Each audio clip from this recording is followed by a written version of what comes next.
ขึ้นที่ถ่ายแล้วจะได้จะมาเห็นอย่างไงบริษัทไหนฮะบริษัทไหนบริษัท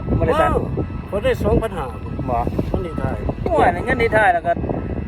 นอนอยู่เฮือนบ่ดีวะนอนอยู่มันนอนคนเมื่อยเมียคนแล้วก็อยากให้มาแบบบอกนี่ละห้องแบบเท่าเขาจะไปเห็นดีๆมึงเขาก็หายแล้วเขาก็เห็นนี้เล่นเขาก็เล่นมาได้ค้าเบื้องเขาอยากให้เขาอยากย่างเขาอยากตีเขาอยากลงหวยเนาะกินเงินที่ถ่ายแล้วกินเขากินแบบเมียเขาทั้งเมียก็ได้4,000แล้วเลย4,000นะกินแล้วนอนอยู่ซื่อนอนเมืองฟ้าอยู่นอกเพื่อนก็ไม่ได้จ่ายเพื่อนก็ไม่ได้จ่ายเพื่อนเขาจ่ายที่ว่าเป็นเมื่อเล่าก็อยากเมื่อแล้วมันรุ่นร้านก็อยากคอเงินรถเขาก็ซื้ออยู่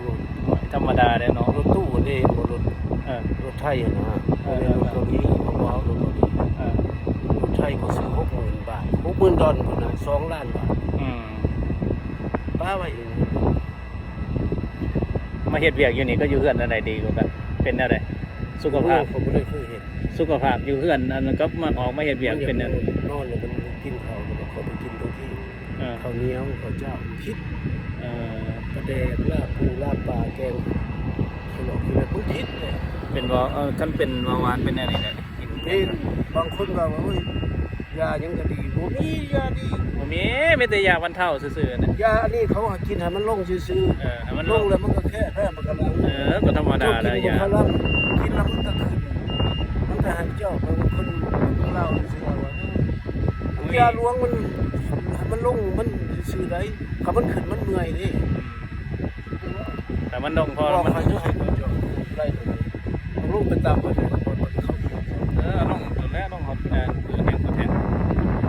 จบได้ตัดอยู่บนนั้นก็ได้ถึงลูกมาที่สี่นี่ใครแน่หมดสุขภาพพออยู่พอไปพอมา